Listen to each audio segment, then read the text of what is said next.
Okay, guys, we're going to get started on the interior now that the engine's done. And it looks like there's going to be quite a bit of work to do here. So we're going to start with the seats. The first thing I wanted to show you was what parts are actually entailed with the seat. Now the seats are a two-part assembly. You have your seat backs and the seat itself. Very simple. They just insert into the back of the seat and you're pretty much done. One issue with that, though, is these seats here are for the test shot build, which is basically just building it as it comes out of the box, just to see how it all goes together. Now, let's take a look at the seats. Let's see. As you can see, these seats have some sort of detail here, which are probably the seat folding mechanism on both sides. And unfortunately, the Fiero does not have any of this detail on the seats. Is it really that important? Because once it's in the car, you probably wouldn't even be able to see this. But since I'm trying to be as accurate as I can for Ronaldo, that's going to have to be changed. The next issue with the seat is mold lines. We have mold lines that run all around the entire circumference of the seat, even across that extra detail that we don't want.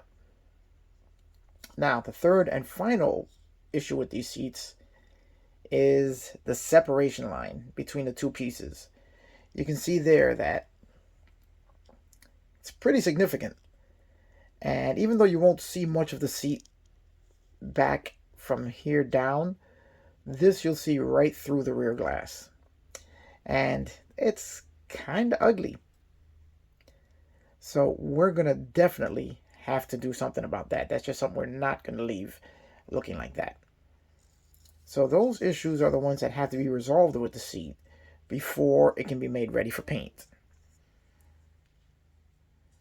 Now, this set of seats here, I've already undergone the entire process of cleaning it up. You can see here that I've removed the details on the side of the seat. I've cleaned up the seam lines, so it's perfectly smooth all the way across.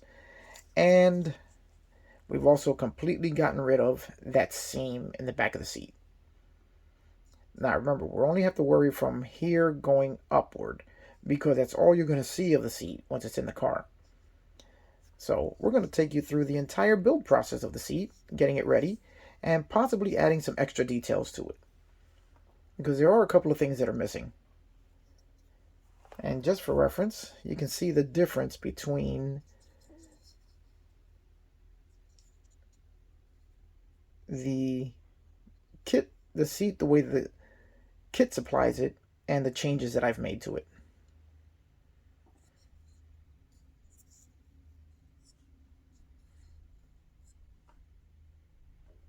And let's take a look at the back. There we go. So why don't we sit back, crack open a cold one, or a warm one, depending on where you are when you're watching this and what the weather is, because our weather's been a little crazy lately, where one day it's 80 degrees, the next day it's 40 degrees. But that's, the Northeast for you.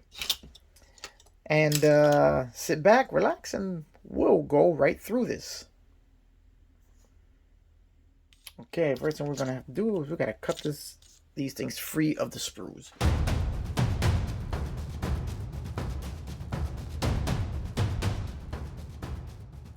There we go, nice and smooth. Now, next thing we're going to do is we're going to get rid of these mold lines and the side detail. Now, to get rid of the side detail, what I did was I would just put the seat down, and here you have to be very careful because you're going to be cutting off quite a bit of plastic. And I just ride the side detail here, has that little ridge right there. And we're just going to rest our blade on that and cut straight down.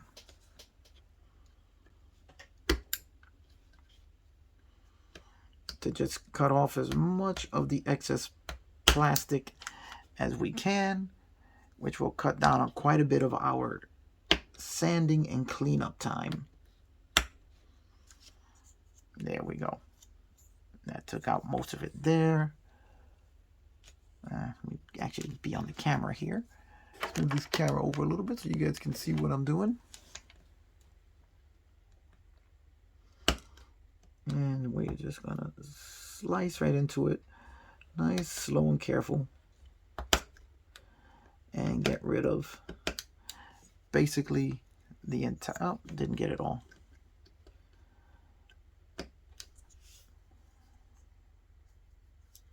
But got most of it there. Now the rest is just going to be sanding and cleanup. And while we're doing that, we're also going to get rid of our mold lines. So hang out with me, guys, and you'll see this happen right before your eyes. But I think we're going to cue the music.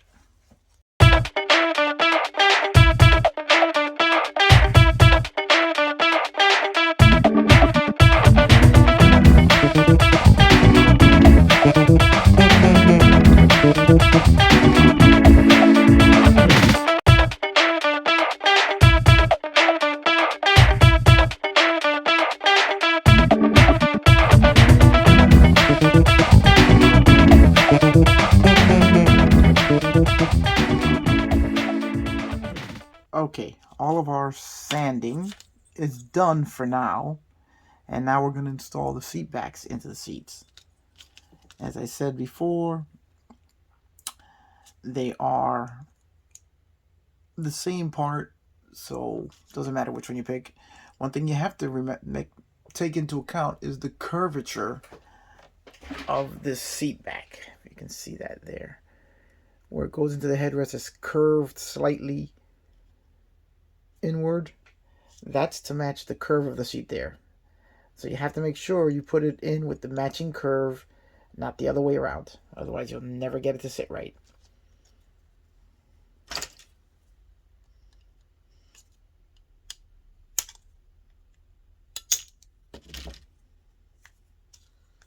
It's a very simple installation, and here we go.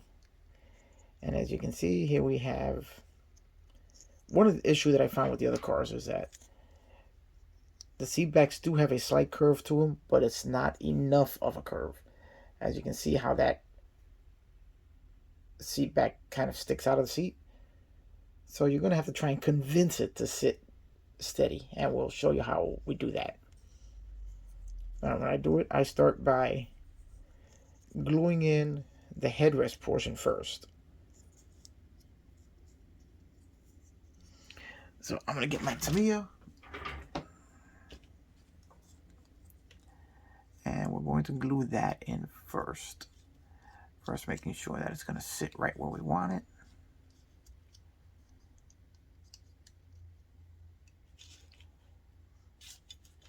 This is where the seats will require a lot of work.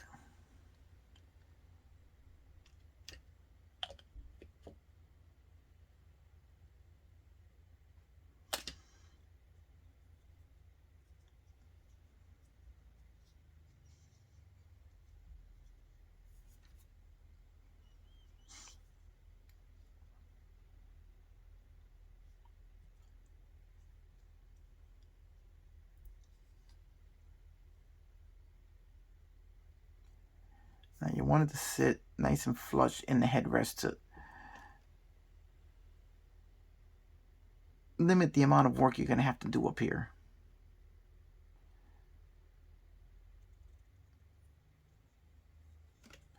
All right, now you can see, like I was saying, how the headrest is, how the backrest doesn't curve enough. So we're going to let that sit and dry for a little bit until we know it's not going to fall out before we start doing the rest of it. And in that time, we'll just attach the other seat back. Now, I did notice on the other two kits that one was worse than the other. Seemed to be the same thing in both kits. Now let's take a look here. Seems to be the same here. You'll notice that this one kind of sits right where you want it for the most part. But we're going to take the same approach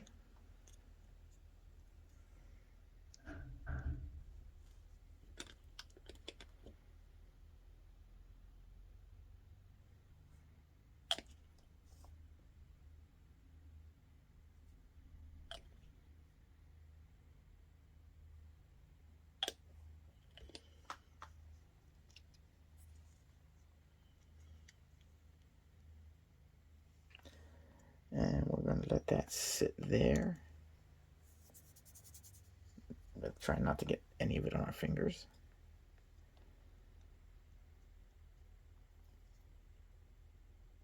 There we go. And we'll just let it melt into itself right there for a minute. And then we're going to start gluing down the rest of it.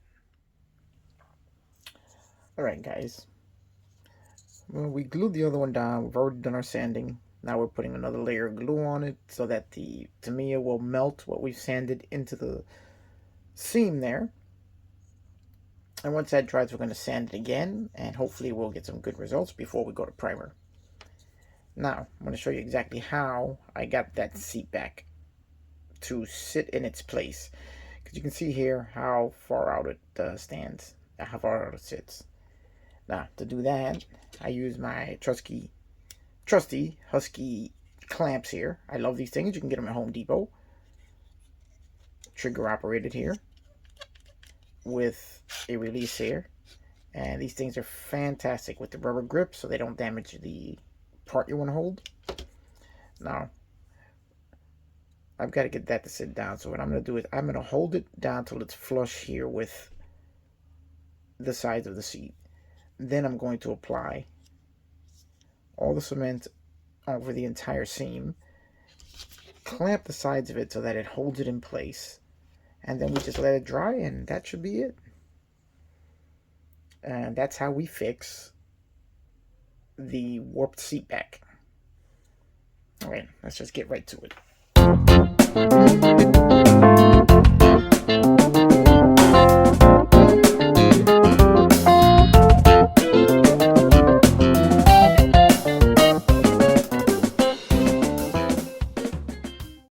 Alright guys, now we've got the seat back glued into the seat.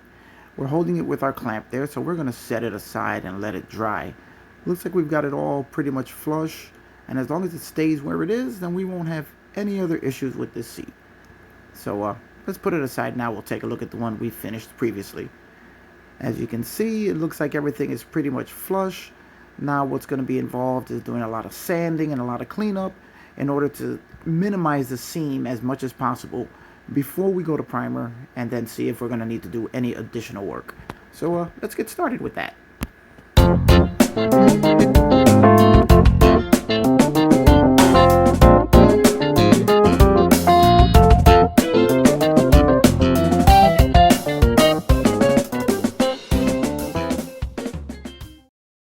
Alright guys, now let's take a look and see what the results are from all our work.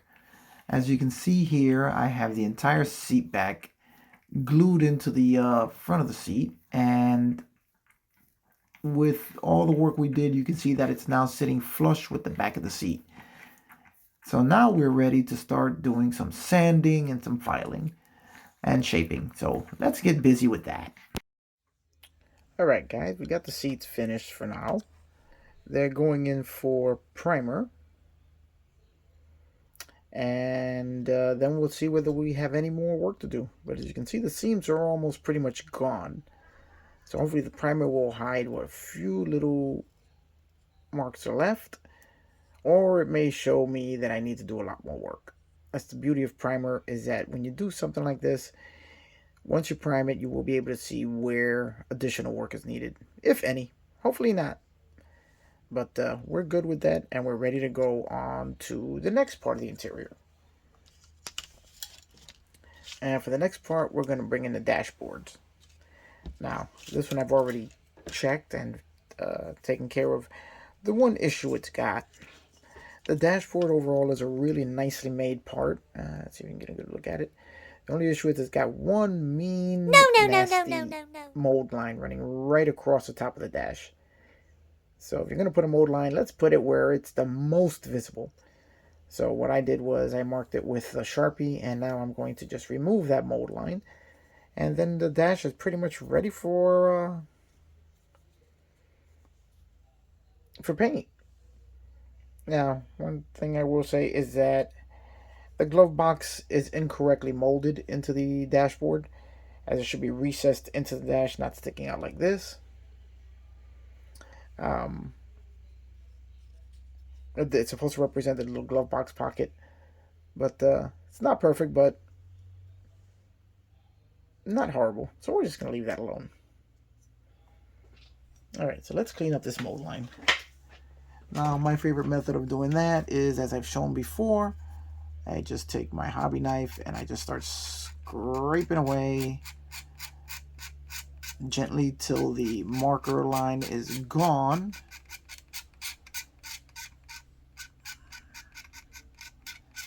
And once that's gone, then I'll know I've gotten rid of my mold line. Then I can just go in with my sanding sponges and get rid of whatever's left. And any marks that may have been left by the knife. That's a nice easy mold line to get rid of. Now we're just going to sand it down to get rid of any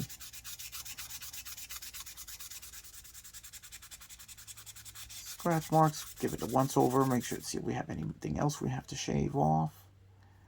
And now we've got pretty much the mold line completely gone. Just clean it up a little bit.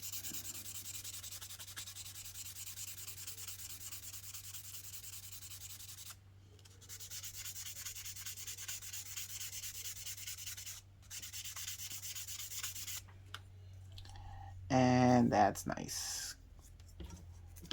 Oops. Just drop my sanding stick. Let's pick that up. And we're going to polish out the plastic just a little bit.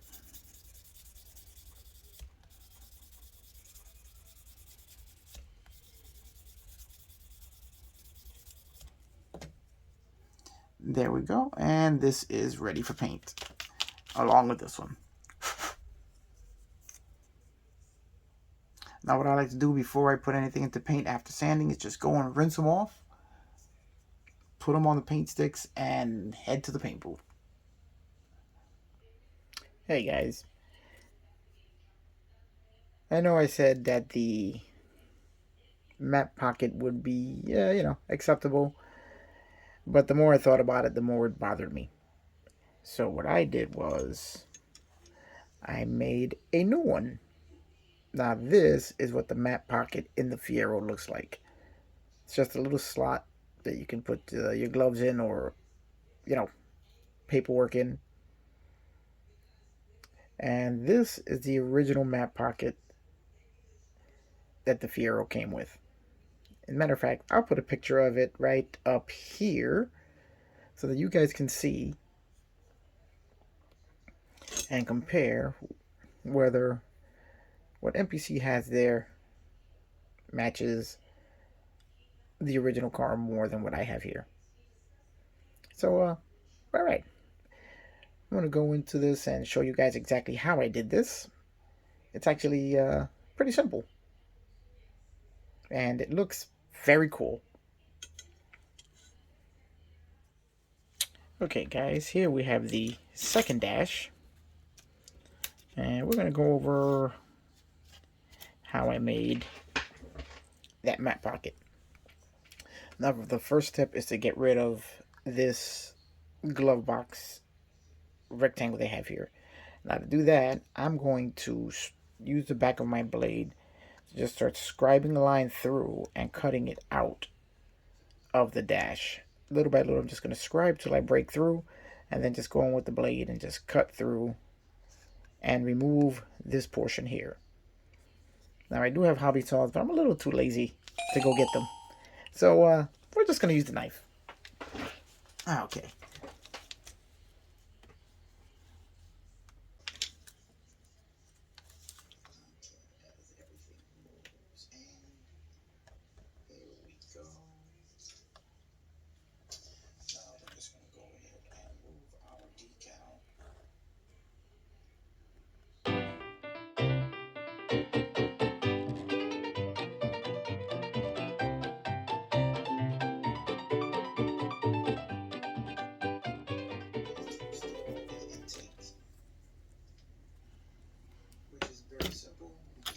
Okay, now we have that cut out. Now we have to clean up the cut, and then we'll go ahead with making the map pocket. Now, for cleaning this up, small set of needle files like this is great to do your preliminary cleaning.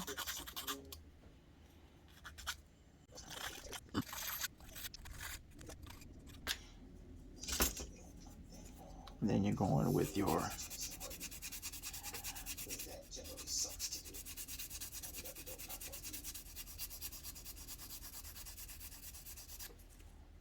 and that will clean up a lot more of what we have going on here.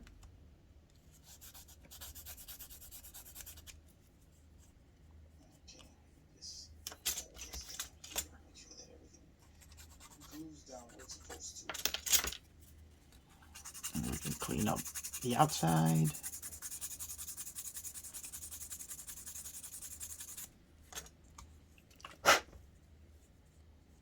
There we go, guys. Now we have our mat pocket opening. Now what I like to do is I run a little super glue over it to smooth out any of the rougher edges. Not super glue, the Tamiya glue, as that helps to melt the plastic and actually smooths out all your edges as the plastic is melting.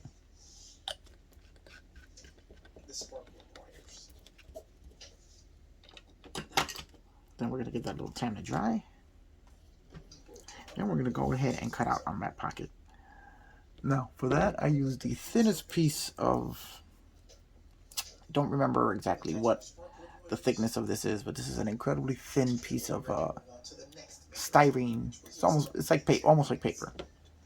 And that'll give us the most realistic, scale accurate look for the mat pocket itself. Now we're just going to wait for that to dry a little bit. Then we'll just have to measure it out. We'll cut out the frontal part of the mat pocket, which we're going to glue to the outside. And then for the rear wall of the mat pocket, we're just going to glue a piece of sheet styrene here so that it closes up the opening. And then it's very simple. We'll have our mat pocket. Now, we just have to do a little bit of math, to do a little bit of measuring. And let's see if this is... I know there are ways to make boots for the ends of the wires, but this distributor's kind of small, and I don't know if I have room to do that. Looks like it might be a little bit thick, so we're going to have to cut that down a little bit. Now, let's check our height now, because we don't want to go more than halfway up. That is perfect there.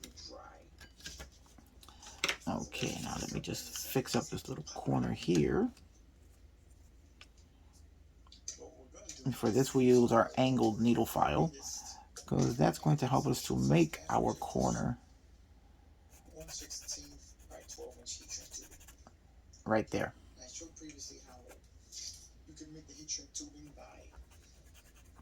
And with the plastic in a soft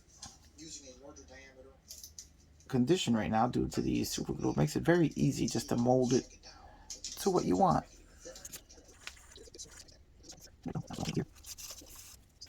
Okay, so now we need to find our, we already have our height. Now we have to work on finding our width. All right, now we're going to put that there, and we are going to mark right there, and we can work our way down from there.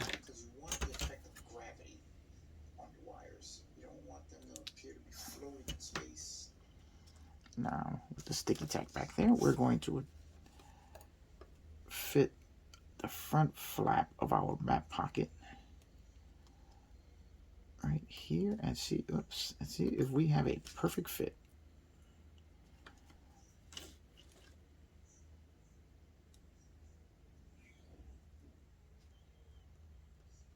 And there we go, guys.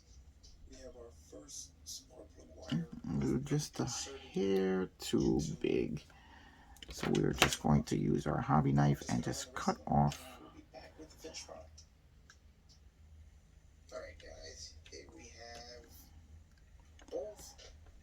Tiny little bit at the end there. Better to go, less is more in this case. Both their engines are done and wired up. Unless I decide to add some more details to them. I think we're going to call them two power plants. And I think that is going to be perfect there. In which case now we're going to put a dot of super glue right on the corner to hold it in place. Not super glue, the Tamiya glue.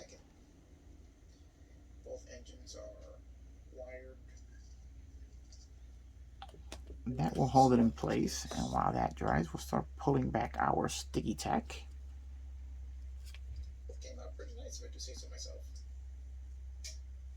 And we are going to lay the rest of our Tamiya cement here to hold the rest of it in place.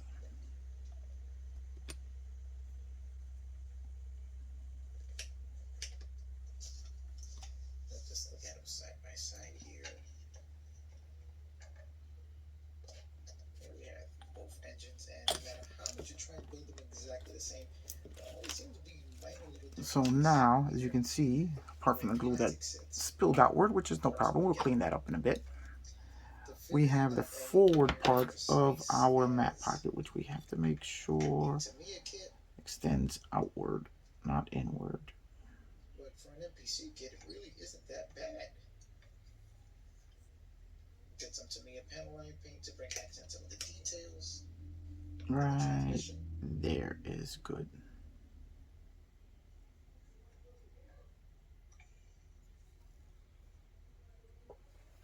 And here you can see the first part of our mat pocket in place. Now, what we need now is just a piece of sheet styrene. At this point, the exact measurement is not really that important, as we just need to cut a portion of it out. All we need is a piece of the styrene to lay behind it to make the back of our mat pocket.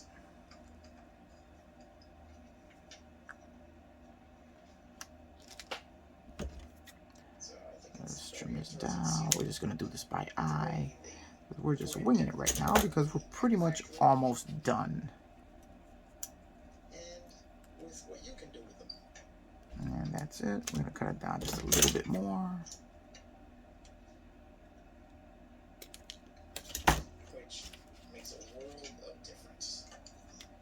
And there goes the back of our mat pocket.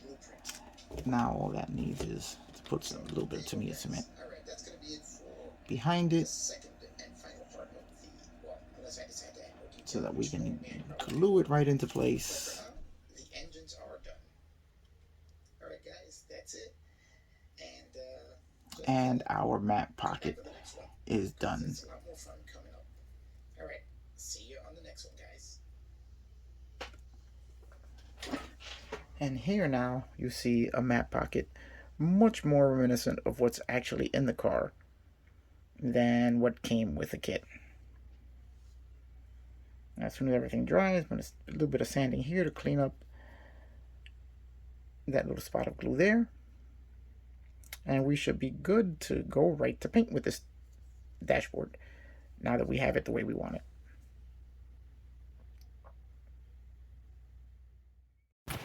Okay guys, and here we have the end result of all of our work. We have a whole bunch of the interior parts primed. We have our dashboards with their new mat pockets set up. All of the work we did on our seats. So they are ready for paint. We're moving along with this project. Now I just have to separate all the individual parts, as he's got two separate interiors for his cars in different colors, plus the gray interior for my test shop model. So still got a lot of work to do, and trying to keep all of this stuff organized is making me nuts. See ya on the next one.